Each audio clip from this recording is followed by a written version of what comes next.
Good day everyone. Ang topic ko ay tungkol sa Smart Home Energy Optimization System. So basically, ito ay isang system na ginagamit ng AI. So para makatulong at sa mas tipid at mas eco-friendly na paggamit ng kuryente sa bahay. So yung goal ko dito is mabawasan yung gastos ng kuryente. So ito yung napili kong topic, Smart Home Energy Optimization System. So addressing a critical market need. So number one, escalating energy bills. Then pangalawa is global green mandate and demand for intelligent control. So yung escalating energy bills, driving consumer demand for effective saving solutions. Then yung global green mandate naman is a global push for reduced carbon footprints is underway. Then yung pangatlo is demand for intelligent control. So the market requires intelligent solutions for energy use. So ngayon, kailangan kasi natin yung ganito system. So, una is patas ng patas yung electricity bills. So, dahil sa climate change, no? Then, yung consumers is naghahanap ng intelligent control. So, doon papasok yung AI, then mga automation. So, para mas matipid and efficient yung paggamit ng energy sa bahay. Kaya, mas malaking demand para sa ganitong solution. So, introducing our solution key features. So, AI-powered monitoring, real-time tracking, automated optimization. So, sa ganito solution is i-offer natin yung AI-powered smart home energy optimization system. So, gumagamit ka ng AI para aralin yung mga habits. Pag-aralin yung mga habits na paggamit ng appliances. Tapos, i-optimize niya para hindi sayang yung kuryente. So, in a real-time monitoring din na bawat appliances para alam natin kung alin din yung malakas na kuryente. So, dagdag pa natin yung itong automated adjustment. So, para automatic na babaan ng energy waste. So, lahat ng ito, pwede rin makontrol gamit ang mobile app. So, maraming pwedeng gamitin like mga sensors, mga Arduino, or mga paggamit ng automation, no, sa pagko-code. So, ito yung napili kong itong topic na smart home, no, automation. So, bakit nga ba importante to sa market at yung growth nito? Kasi una, malaki yung demand kasi mas maraming households na gustong mabawasan yung gastos ng kuryente. So, pangalawa is align siya sa environmental goals, no? Especially sa mga government, no? And based sa research, yung smart home market, so mas mataas yung kita niya. So, bukod pa dito yung gumagamit ng energies na iba pang mga technology na nagsisave ng energy. So, mas nasabayan pa natin ito, mas perfect siya para sa innovation, no?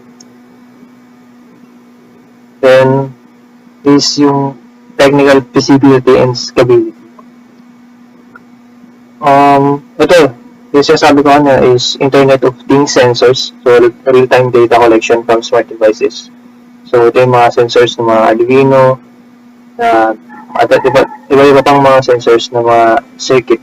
Then edge computing, processing data closer to source for speed. Pag edge computing, process data closer to source for speed. So, dito ma-complete or ma-monitor yung mga energy na pumapasok. Then, sa machine learning, ito naman yung algorithms, no? Predictive analytics for optimized energy use. So, dito yung dyan napapasok yung automation. So, pagdating naman sa mga sensors, no?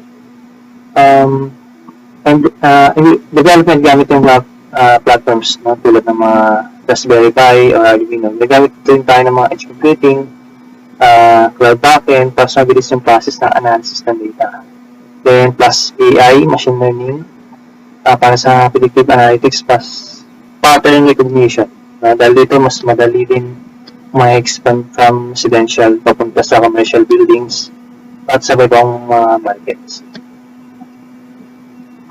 So, yung conclusion natin is, proactive and impactful, addresses critical consumer needs for cost savings and environmental responsibility.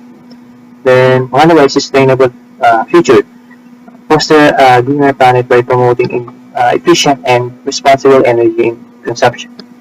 Then, significant savings. No? Sobrang importante yan kasi empowers consumers to reduce electricity costs and optimize household budgets. And yung pangapat is robust scalable tech na built on solid AI-driven functions ready for significant market expansion. So, dahil dito, mas build ito ng AI-driven technology, scalable siya at ready siya para sa malalaking market expansion. Kaya masabi natin na itong project nito is step for future. Versatility. So the abstract approach offers a powerful, flexible tool for diverse logical process na mapping. So ang FSMS ay neutral. So ibig sabihin, pwede siya kahit anong industry. For example, pwede siya sa vending machine para sa purchase floor,